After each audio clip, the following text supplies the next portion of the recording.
चंद्रगढ़ की रहस्यमय यात्रा। वह रात ठंडी और रहस्यमयी थी। चंद्रगढ़, जो अपनी प्राचीन संस्कृति और रहस्यमय कहानियों के लिए प्रसिद्ध था, घने जंगलों के बीच बसा हुआ एक छोटा सा गांव था। कहा जाता था कि यहाँ रात के अंधेरे में कुछ ऐसा होता है जो किसी को भी समझ में नहीं आता। नमस्ते दोस्तों, वीडियो शुरू करने से पहले हमारे चैनल को सब्सक्राइब जरूर करें और कमेंट सेक्शन में हमें बताएं कि आप कहां से वीडियो देख रहे हैं। आपके प्यार और समर्थन के लिए धन्यवाद। राज, एक युवा खोजी लेखक, इन रहस्यमयी कहानियों से बहुत प्रभावित था। उसने चंद्रगढ़ जाने का निर्णय लिया ताकि वह इन कहानियों की सच्चाई जान सके। एक दिन वह अपना बैग लेकर गांव की ओर चल पड़ा। गांव में पहुंचते ही उसे अजीब सी शांति महसूस हुई। गांव के लोग अजनबियों से बहुत कम बातचीत करते थे और रात होते ही अपने घरों में छिप जाते थे। राज को यह बहुत अजीब लगा, लेकिन उसने इसे नजरअंदाज कर दिया। रात का समय आया। आसमान में पूर्णिमा का चांद चमक रहा था और चारों ओर सन्नाटा फैला हुआ था। राज ने सोचा कि वह गांव के बाहर के जंगलों में जाकर देखे कि आखिर क्यों लोग रात को बाहर जाने से डरते हैं। उसने टॉर्च ली और जंगल की ओर चल पड़ा। जंगल के अंदर जाकर उसे अजीब सी आवाजें सुनाई देने लगीं, मानो कोई उसके पीछे चल रहा हो। उसने पलटकर देखा, लेकिन कोई नहीं था। जैसे जैसे वह जंगल के अंदर गया, वैसे वैसे आवाजें तेज होती गईं। अचानक एक पेड़ के पीछे से एक पुरानी किताब गिरी। राज ने किताब उठाई। उस पर लिखा था चंद्रगढ़ की प्राचीन रहस्य कथा। उसने जल्दी से किताब खोली और पढ़ने लगा। उसमें लिखा था कि इस गांव में सदियों पहले एक तांत्रिक आया था जिसने अमरत्व का रहस्य ढूंढा था, लेकिन उसकी शक्तियों ने उसे एक दानव बना दिया था जो हर पूर्णिमा की रात को जागता है और किसी जीवित आत्मा की तलाश करता है। राज ने किताब पढ़ते ही चारों ओर देखा। उसे लगा कि वह अकेला नहीं है। तभी उसे एक परछाई दिखाई दी। वह परछाई धीरे धीरे उसकी ओर बढ़ने लगी। राज का दिल जोर जोर से धड़कने लगा।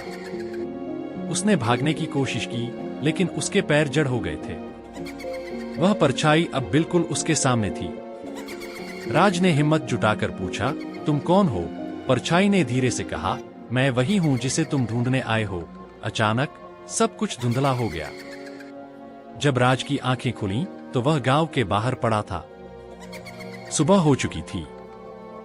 उसके हाथ में किताब थी, लेकिन अब वह एक खाली कागज की तरह थी।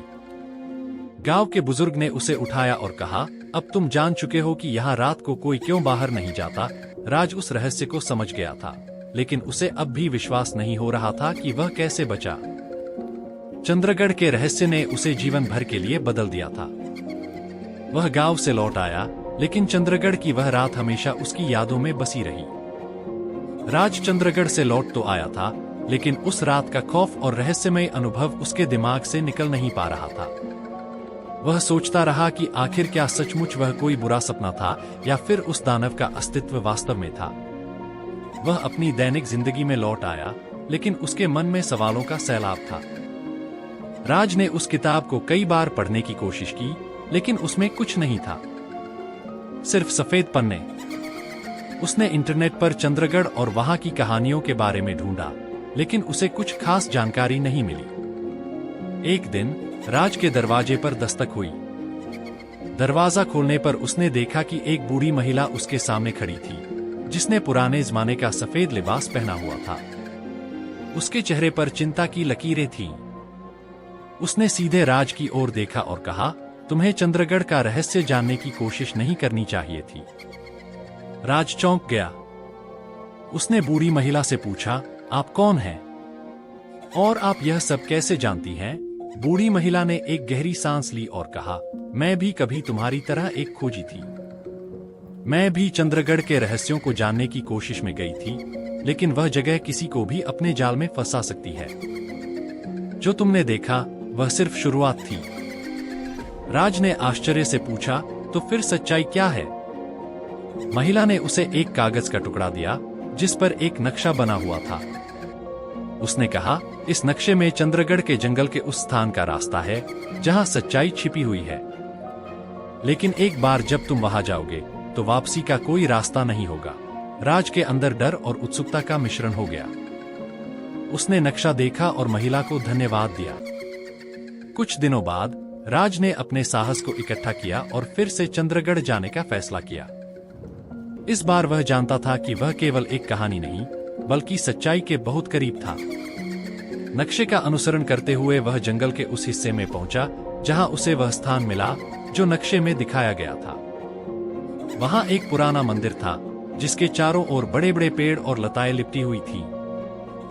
मंदिर के द्वार पर एक अजीब सी ऊर्जा महसूस हो रही थी। राज ने अंदर कदम रखा और अचानक चारों ओर का वातावरण बदल गया। उसे लगा कि वह किसी दूसरे आयाम में आ गया है। मंदिर के अंदर एक मूर्ति थी जिसके पास एक चमचमाती किताब रखी हुई थी। राज ने किताब उठाई और जैसे ही उसने पहला पन्ना खोला, उसे उसी तांत्रिक का चेहरा दिखा जिसके बारे में वह किताब में पढ़ चुका था। तांत्रिक की आत्मा ने कहा, तुम मेरे रहस्य के बहुत करीब आ गए हो। अब या तो तुम मेरे रहस्य को हमेशा के लिए अपने पास रखोगे या फिर तुम्हारा जीवन यहीं समाप्त हो जाएगा। राज के सामने अब एक बड़ा निर्णय था। क्या वह उस रहस्य को जानने की कीमत अपने जीवन से चुकाएगा या फिर वह अपनी जान बचाकर वापस लौट जाएगा? जारी। अगर आपको हमारा वीडियो पसंद आया हो तो इसे लाइक करें, अपने दोस्तों के साथ शेयर करें और नए वीडियो के लिए हमारे चैनल को सब्सक्राइब करना न भूलें। आपके समर्थन से हमें और भी बेहतर कंटेंट बनाने की प्रेरणा मिलती है। धन्यवाद।